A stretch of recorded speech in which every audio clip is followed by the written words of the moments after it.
space. That's the dog kennel there that we never really used. I'm going to attach it onto the end of the hen house, and it's going to be the run for the chickens. I'm going to modify it just a little bit because I'm not going to use that back wall that's facing the hen house.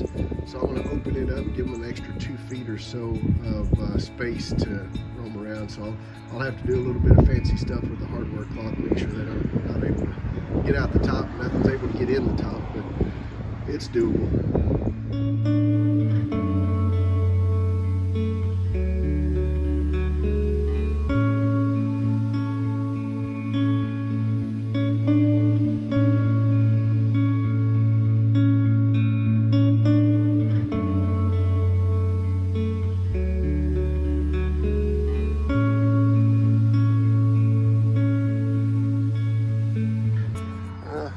Like I was saying, you can see here, I removed that back wall or opened it up, and so now I've got a big, like 2-foot opening up here.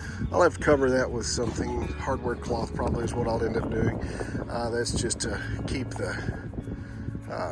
keep anything from being able to go over the top and get in there to them, coons or whatever. And then I will attach the kennel to the hen house up here, and then I'm going to run hardware cloth along the bottom. I may end up removing that 2x6 and see about just putting a 2x6 that goes all the way down. That's a possibility too. I haven't decided on that. I'm gonna have to measure it and see. I might end up doing that.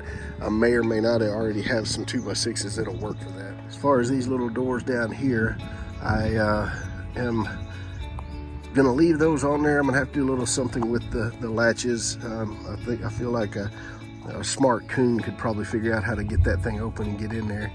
So I'm gonna have to do something else with those latches, but otherwise I think I'm gonna leave that there.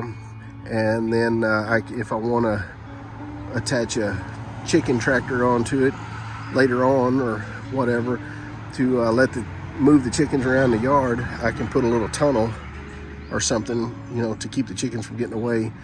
Or I mean, I guess as long as they're tame enough, I can just go in there and pick them up. But I don't know, sometimes that doesn't work as well as you'd hope it would. I wanted the gate to be on the outside here so that I can get in and out to clean this thing, of course.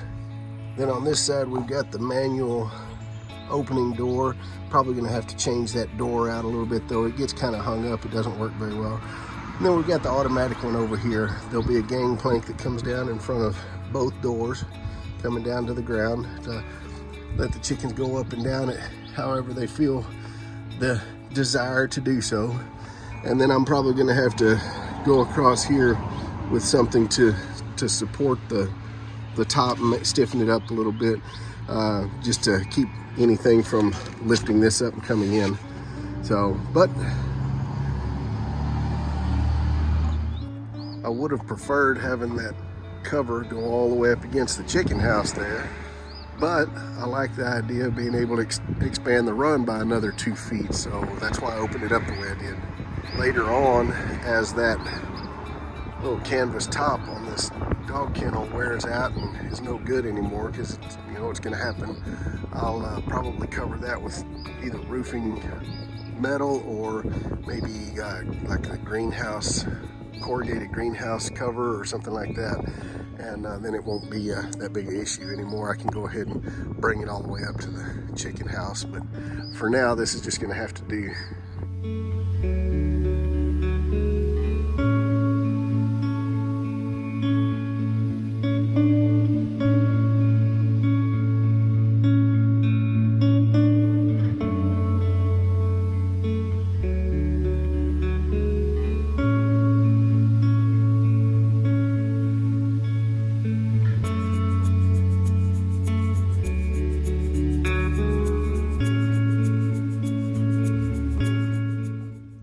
So I know there's a couple of videos there that where there was food and water inside the hen house.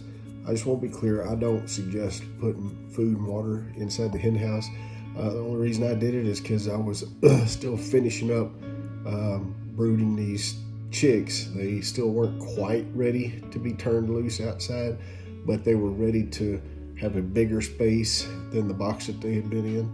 and they were ready to start getting a little bit of exposure to the temperatures outside without actually being outside. I had a brooding warmer plate in there for them so that they could get warm at night, but I wanted them outside during the daytime to start getting used to the weather.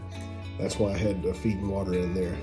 As soon as I got the chicken run attached to it and got the gangplank built and started letting them run around outside, I removed the food and water and put it outside, and it's been out there ever since. And they're not going to get fed or watered inside the hen house anymore. That was for brooding purposes only. I wouldn't do that because, especially in the wintertime, if you've got water in that hen house, it's going to create a lot of humidity and you could freeze your chickens. You could actually kill your chickens. You don't want to do that. So there again, I know it was in there, but I don't suggest doing it. So we decided to move the chicken coop to the backyard. It's still under a shade tree back there, and then of course they've got the shade right here, so they're still going to be okay, but at least it's in the backyard. I think it's going to be better back here. They are spending some time eating some corn right now, apparently. That was a big hit.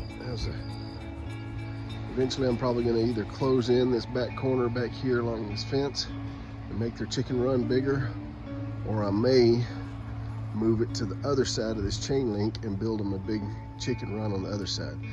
But for right now, it's going to be like this because that hen house was extremely heavy and not easy to move.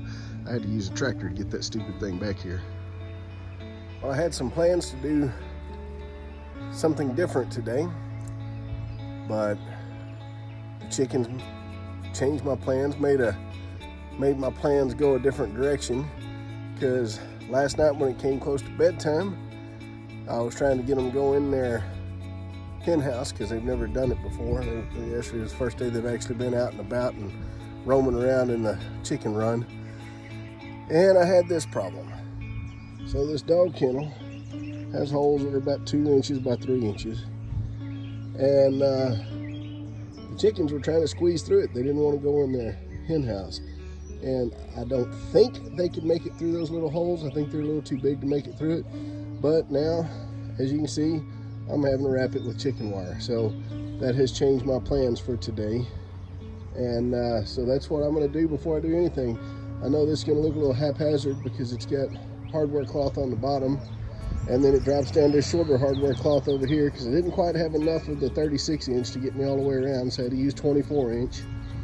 And now it's going to have chicken wire above that. But the main thing I wanted the hardware cloth for was to keep predators out. And I think between the hardware cloth on the ground down there and then the 2 inch by 3 inch squares on the dog kennel, I think they're pretty safe from outside predators. So from here on up, I'm just going to do the chicken wire because that's what I've got. I've got a 50-foot roll of chicken wire, so I'm going to go as far as that'll go, and I'm probably going to end up having to get some more because underneath the tarp, there is no chicken wire. It's just tarp. So eventually that's going to rot off of there. Right now, I think it's safe for them, but a predator getting up on top of here, on top of that tin or whatever, could probably tear a hole in that pretty easily and get in if they wanted to. So I'm probably going to have to wrap that with hardware cloth or chicken wire or something like that too. So, but anyway, for the time being, I'm just going to do this right here and